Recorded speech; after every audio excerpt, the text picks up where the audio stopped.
L'histoire d'en dire plus.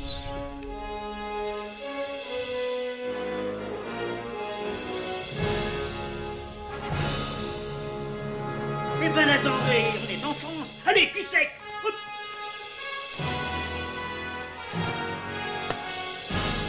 Personne ne me le croirait, pourtant c'est vrai, ils existent, ils sont là, Tarnatata. Non. Il faut qu'on pète.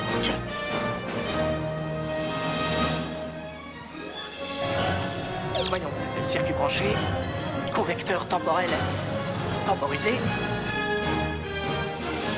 Bonjour, bienvenue sur Histoire d'en dire plus. Aujourd'hui, on va parler non pas d'un film, mais d'un réalisateur que j'adore, dont j'ai parlé déjà de plusieurs films, notamment New York 97, The Thing, Invasion à Los Angeles. Tout ça, c'était aux commandes de Monsieur John Howard Carpenter, alias John Carpenter. C'est parti mon kiki.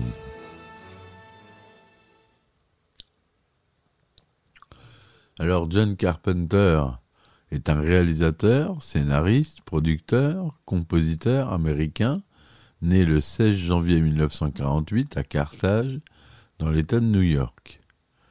Fort d'une carrière cinématographique s'étalant sur près de 40 ans, Carpenter a réalisé nombre de films d'horreur et de science-fiction qui ont acquis au fil des ans une renommée internationale. Réalisateur indépendant, il met en scène son premier long-métrage, Dark Star, en 1974, alors qu'il n'a que 25 ans. Il signe 2 ans plus tard un film d'action, Assaut, avant de se tourner vers un autre registre avec Halloween, la nuit des masques. Les films d'horreur, donc. Un genre qui deviendra très vite son genre de prédilection. Sorti en 1978, Halloween rencontre un formidable succès aussi bien critique que commercial. Dès lors, la carrière de Carpenter est lancée et les productions se succèdent.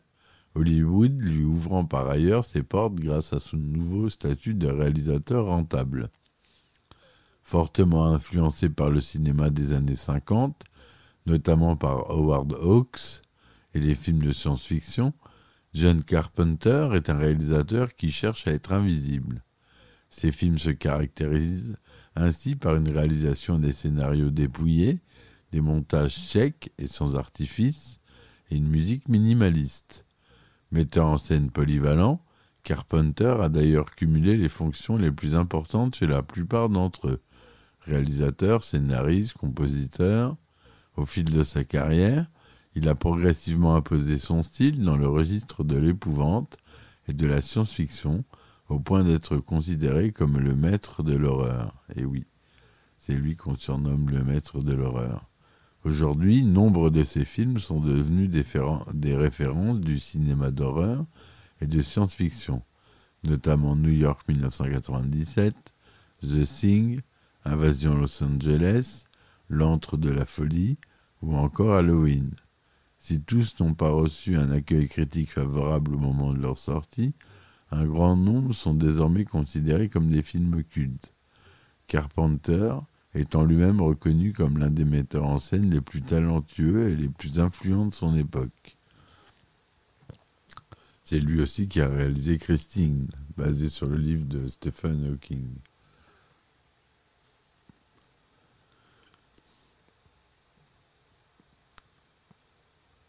Alors, on va passer à sa jeunesse.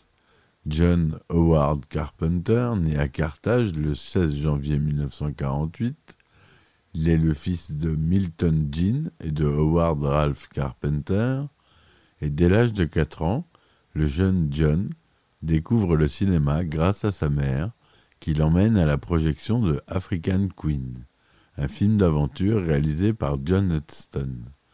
Intrigué par la technique de diffusion des images et par les procédés de tournage, Carpenter apprécie beaucoup cette première expérience, à tel point qu'il décide dès lors de passer son temps libre au cinéma.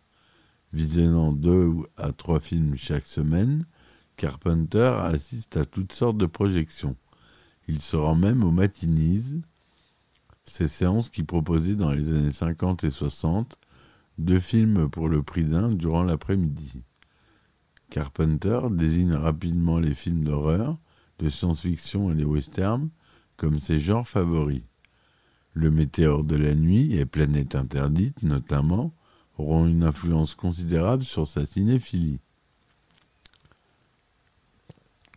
Alors, ses premiers débuts dans le cinéma amateur, en 1956, la famille Carpenter déménage à Bowling Green, une petite ville conservatrice du Kentucky, où le père de Howard Ralph a décroché un poste de professeur de musique.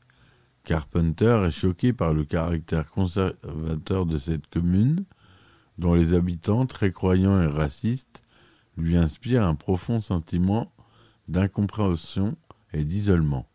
Dans ce contexte, le cinéma constitue pour lui un moyen de s'évader, d'échapper à leurs agissements.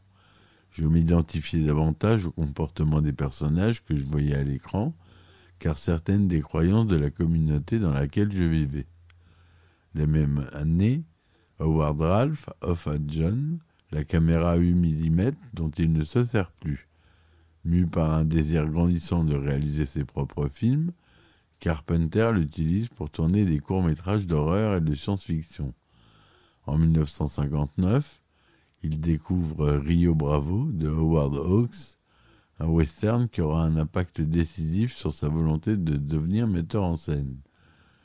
Il dit « C'est en découvrant Rio Bravo que j'ai compris pour la première fois à quoi servait un réalisateur. » Au lycée, ennuyé par les cours qui lui sont dispensés, Carpenter éprouve un besoin irrépressible d'exprimer sa créativité.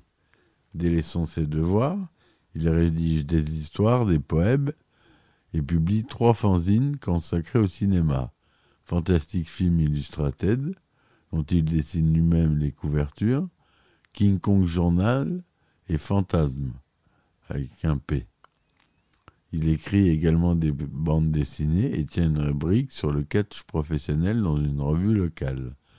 Intéressé en outre par la musique, une passion transmise par son père, qui lui a appris à jouer du violon et du piano, Carpenter forme en 1964 un groupe de folk nommé les Tomorrow Children, les enfants de demain, avec sa petite amie Elizabeth Solé et son ami Tommy Lee Wallace, rencontrés à l'école primaire. Lui-même et Wallace jouent de la guitare acoustique et interprètent la majeure partie du temps des chansons composées par Carpenter. 2 ans plus tard, tous deux montent avec 3 autres camarades de lycée The Kaleidoscope, un groupe de rock'n'roll qui reprend les succès des années 60. La bande se produit dans un spectacle, Carpenter et Wallace chantant et jouant de la guitare électrique. En parallèle de ces activités, Carpenter s'adonne toujours à sa véritable passion, qui est de tourner des films. Avec la caméra offerte par son père, il réalise dès l'âge de 8 ans des courts-métrages dont les histoires s'inspirent des films d'horreur et de science-fiction qu'il a eu l'occasion de voir au cinéma, comme ceux de Roger Corman, dont j'ai déjà dit que je ferais un podcast, mais je ne l'ai pas encore fait, mais ça va venir. Carpenter met en scène tantôt des marionnettes et des figurines animées image par image, tantôt de réels personnages interprétés par ses camarades de classe, sinon par lui-même, quand ces derniers refusent. Fasciné par les monstres et les créatures issues du cinéma de science-fiction, Carpenter donne à ses courts-métrages des noms évocateurs, tels que Gorgo vs Godzilla, Sorcerer from Outer Space, Revenge of the Colossal Beast, Terror from Space and Warrior on the Demon. Ça vend du rêve, non? Déjà à 8 ans. Après le lycée, Carpenter suit pendant 2 ans des cours à la Western Kentucky University. En 1968, alors âgé de 20 ans, Il déménage à Los Angeles et s'inscrit à la prestigieuse Université de Californie du Sud, l'USC, section licence en production cinématographique.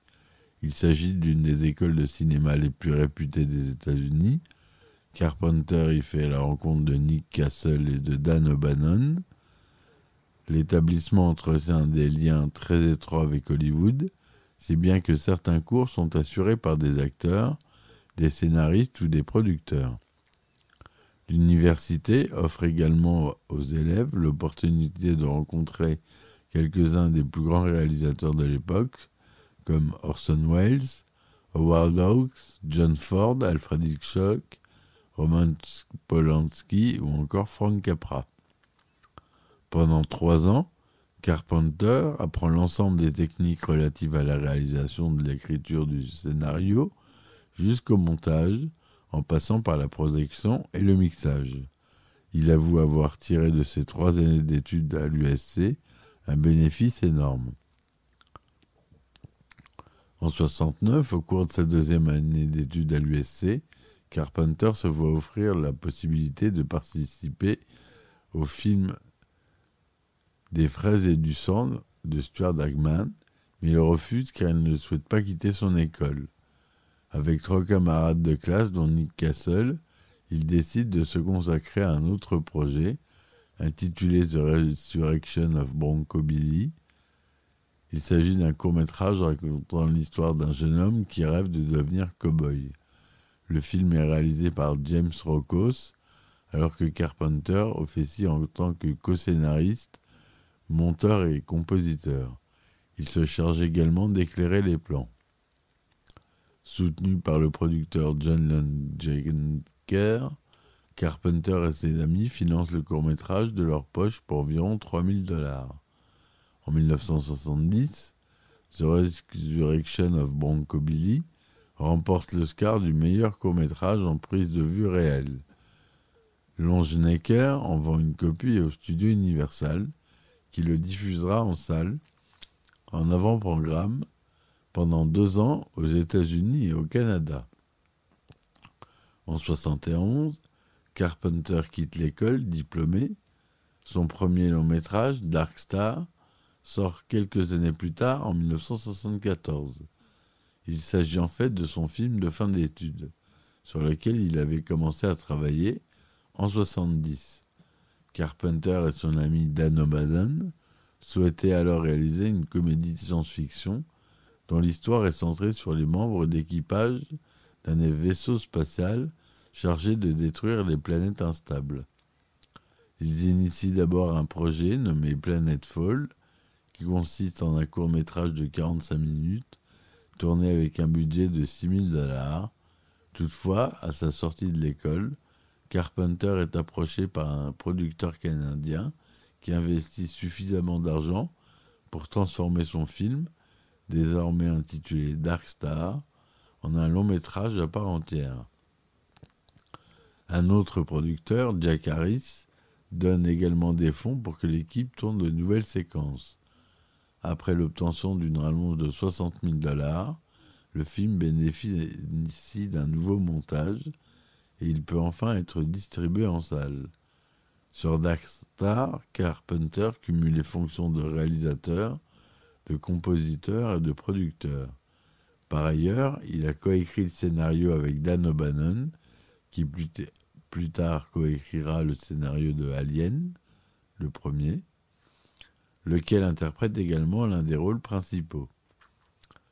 Malgré une diffusion en salle limitée à cause de son petit budget, Dark Star sort aux États-Unis dans une 50e de salles en avril 1974, mais il faudra attendre 1979 pour qu'il soit diffusé en RFA, en 1980 pour qu'il le soit en France. Le premier film de Carpenter est un succès critique, puisqu'il remporte en 1976 le Saturn Award des meilleurs effets spéciaux et est nommé au prix Hugo du meilleur film et au prix Nebula du meilleur scénario, tous deux dans la catégorie dramatique. En dépit de cet accueil favorable, Carpenter doit par la suite se contenter d'écrire des scénarios aucune offre de réalisation ne lui est en faite. Il parvient à en vendre plusieurs, dont certains des noms prestigieux, comme Columbia Pictures ou Bad Jack Productions, la société de production de John Wayne. Le script intitulé Eyes, notamment, retient l'attention de la Columbia, qui souhaite faire un film où Barbara Streisand tiendrait le premier rôle. Cependant, l'actrice quitte rapidement le projet en raison des modifications scénaristiques imposées par le studio. Carpenter, lui aussi insatisfait du traitement réservé à son scénario, en fait de même, et la réalisation échoue finalement à Irving Kershner, qui est le réalisateur du Retour du Jedi. La petite anecdote. Quelques années plus tard, le film rebaptisé Les yeux de Laura Mars sort sur tous les écrans. Avant que la Columbia n'achète Eyes, deux producteurs indépendants, Joseph Kaufman et G. Stein Kaplan, avaient également fait part au réalisateur de leur intérêt pour son script.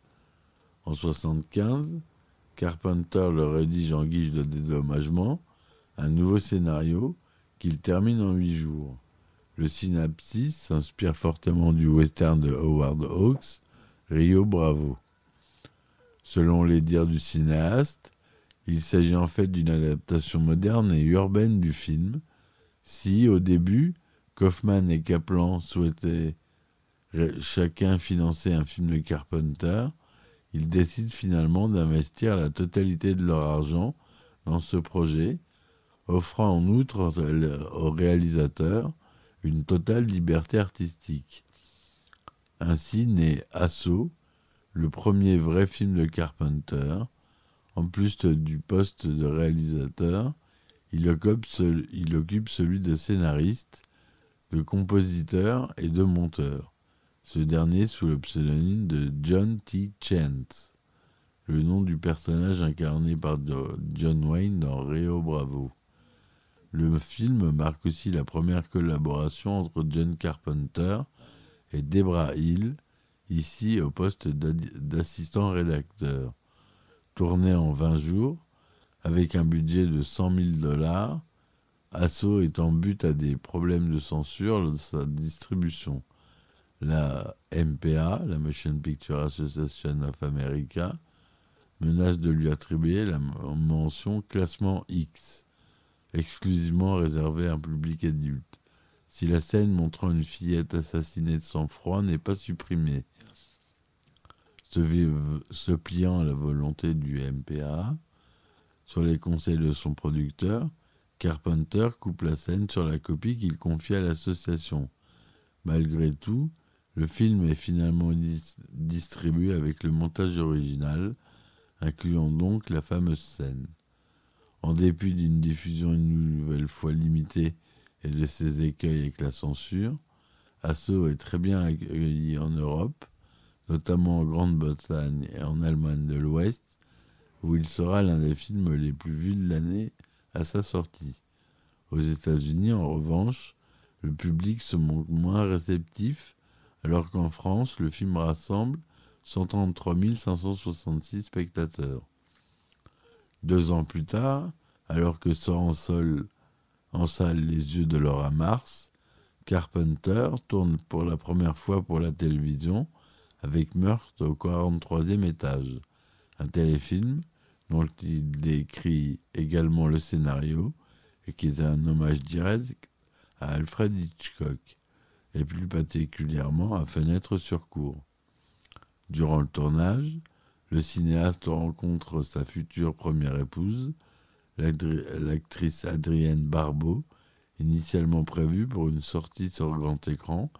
Le script est finalement destiné à la télévision, sur décision du studio Warner, le premier grand studio hollywoodien avec lequel collabore Carpenter. Voilà pour cette première partie. Ensuite, on s'attaquera à son prochain film, un grand succès, ça sera Halloween. On va faire toute sa filmographie, vous inquiétez pas. Ça sera en plusieurs parties. John Carpenter, partie 1, c'est fini pour aujourd'hui. J'espère que vous avez apprécié ce format. Je le ferai pour Roger Corman notamment et d'autres réalisateurs de films de science-fiction ou de films comme Robert Zemeckis. Je crois que je l'ai déjà fait, Robert Zemeckis.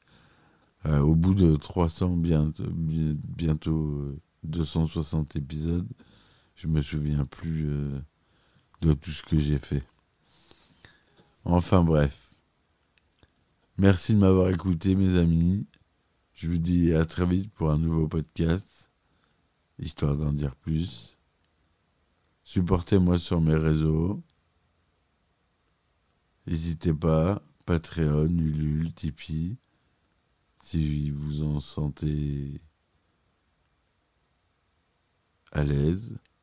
N'hésitez pas. Merci encore. Et puis à tout, ciao.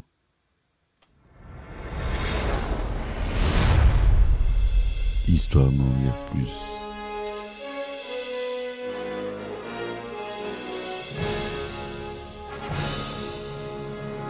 Eh ben attendez, on est en France. Allez, cul sec.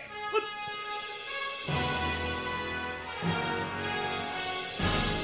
Personne ne peut le croire et pourtant c'est vrai, ils existent, ils sont là, Tarnatata. Glow. Il faut qu'on pète.